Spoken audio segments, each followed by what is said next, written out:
to them. I could have taken that. It would have been easy. I would have left all the wood trim, gone with the vinyl siding, put it in smaller windows. I'd have low maintenance on the siding and be done with it. But back in '96, I chose to put the size of window that could be replaced, could fill the entire original opening. I want this house to look right. I could not afford to buy a window with true divided lights. They're almost $250 just for a small window.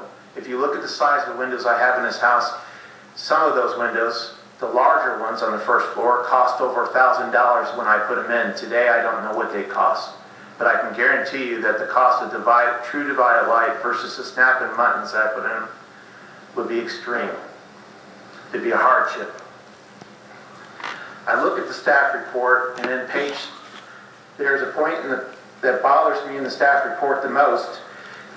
This paragraph is line item 6 on 87, where staff report says, the commission empathizes, and often compromises in situations where a district has recently designated and therefore a new standard is introduced. Well, that's great. But what it goes on to say is, because I don't have the money to do it instantly, I'm not deserving of that same empathy and compromise. Instead, because I can only afford to do this at a slow rate, it doesn't matter. Mr. Schleyback can only do them in 15 to 25 years, 3-4 windows at a time, so that means he doesn't deserve the same empathy and same compromise. That hurts. That really does. These windows, I would like to say, are the standard.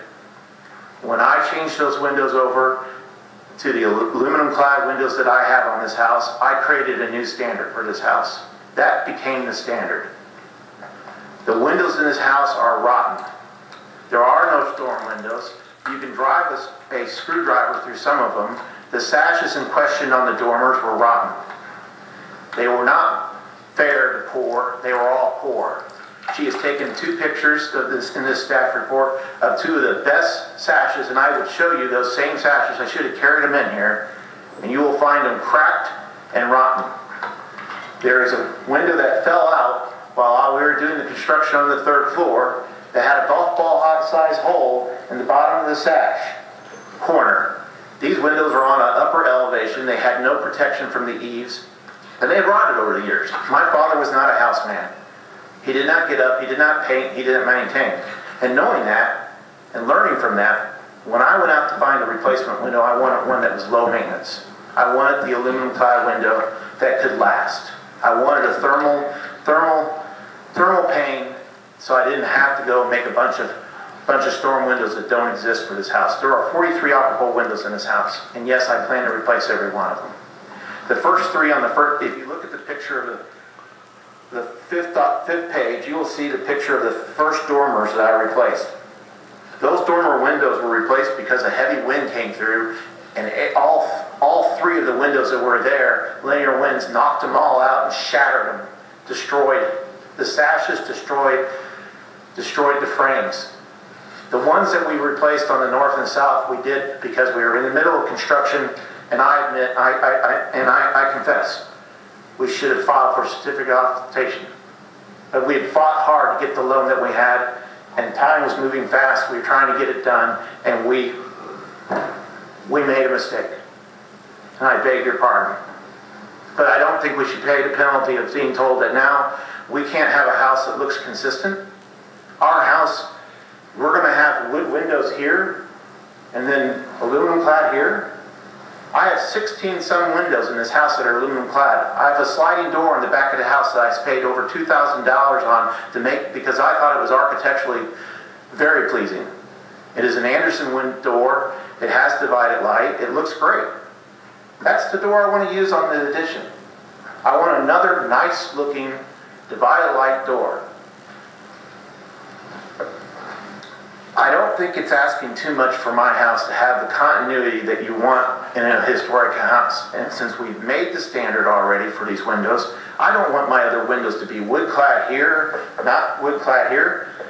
I'm in a position in life now where I can actually change out 3-4 windows at a time every year. Sjukt bra det här faktiskt. When I'm done with this project, I'll have only half of the operable windows to go. And at the rate I'm being able to afford it now, this statement that says, well, if we don't make them, if we change this, if we, in the report that says additional, it minimizes the 100% replacement in the future if the owner of in the future wishes to pursue full restoration. Let's get real. 43 operable windows in this house. No future owner is going to want to replace them, and I'm not moving out of there till I'm 80 something, and I hope by God that my children take this house from me, because I put my life, blood, sweat, and tears in this house, and I want my kids to have it. I want my grandkids to have it. Just like my father was going to pass it along to me no matter what, I want to pass it along. 44 years in this house, we're going to be there another 44 years. I'm going to be there at least another 40. My family lives, I'm only 42. I don't plan on moving out. I didn't do these renovations to move out. When we're done, all 4 floors will be renovated. The Benton House home tour has been beating down my door for years to get it on the tour, and now that we're doing the renovations, they want us on the tour badly. I want this because they know it's a historical house, and they love the looks of it. They love everything we've done to it. And not one of the persons I've ever talked to from the Historical Association from Irvington has a problem with those windows. They know that we made a good faith effort when we put them in.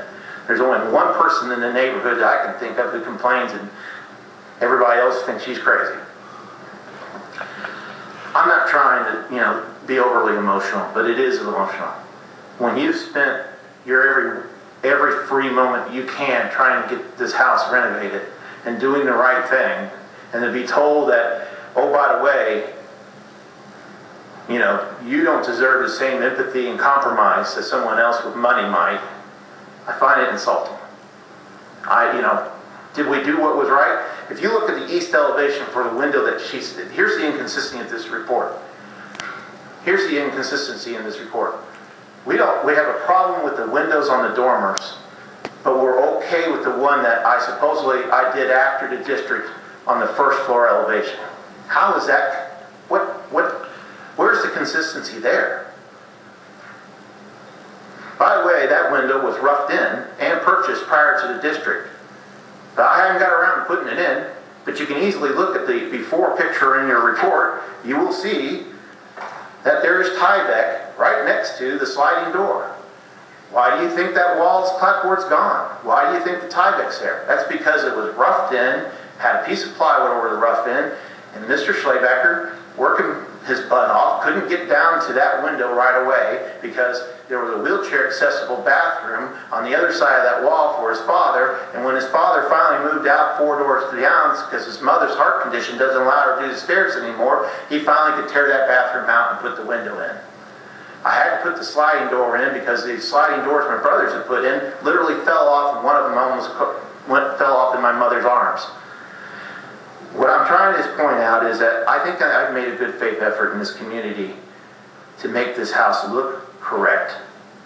That we used an aluminum clad window, I don't think is a great sin when we maintain the original opening sizes. If this district had been established before I started the window project, I would have used a wood clad window. But now that I've already made that commitment, to ask me to use something else doesn't seem right. It just doesn't. It would make my house look inconsistent, and I don't think anybody here would like their house to look like a patchwork quilt when it was done. And that's what my house will look like. I don't like the muttons. Trust me, if I could have afforded the integrated muttons, I would have. I put the snap-on muttons on the lower level windows. They didn't have them originally. I just liked them enough that I put them on the lower level windows. So that 9/1 on the lower level windows, that's my addition.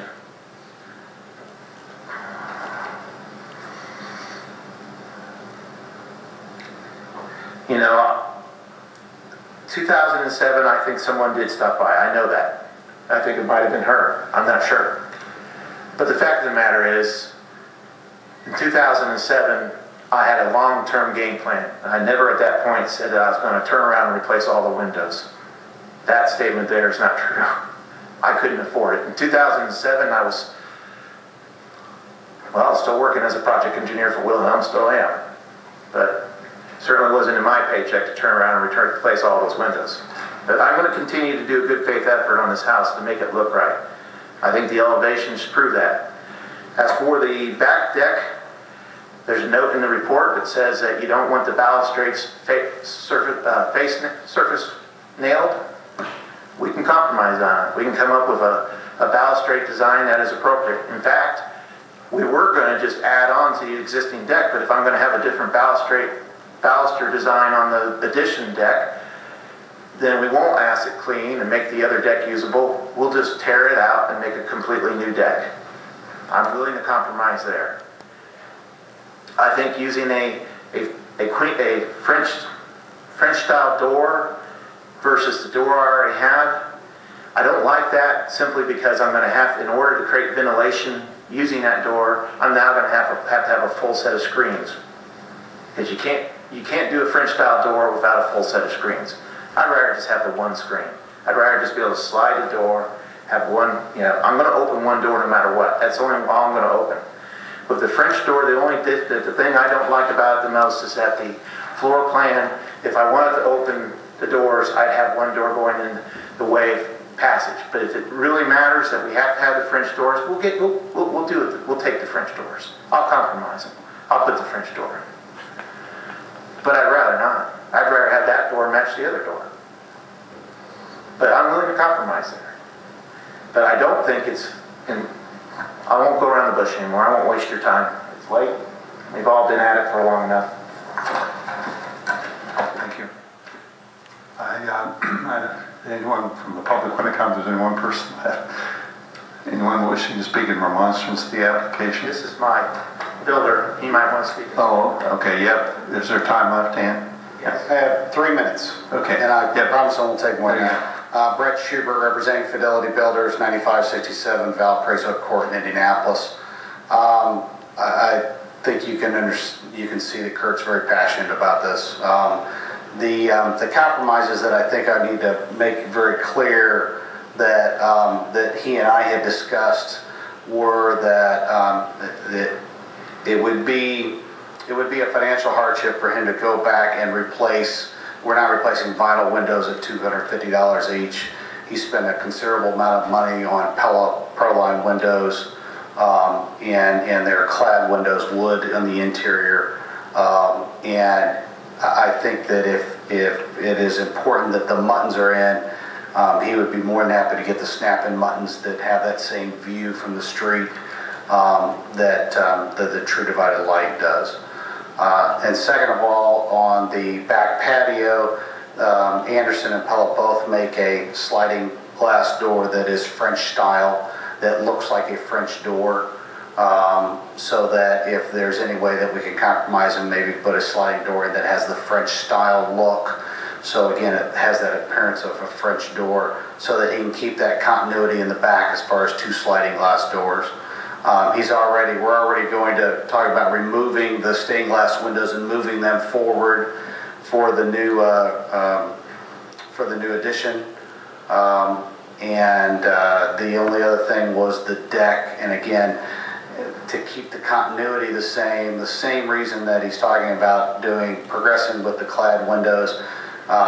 We were going to continue with that same deck style across the back, but he's willing to tear out the rest of the remaining railing and redo that complete railing to match whatever the historical society would like for him to do. So that's it. Okay, thank you. Questions from the commission?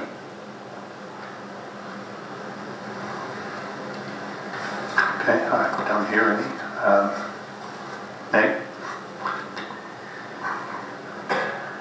I just want to mention that I don't have a lot of comments to add to the report. I think that we've come up with a number of options that in some form or fashion should work. The only thing that I would probably suggest at this point is if the commission feels comfortable right now in option 1 for part B.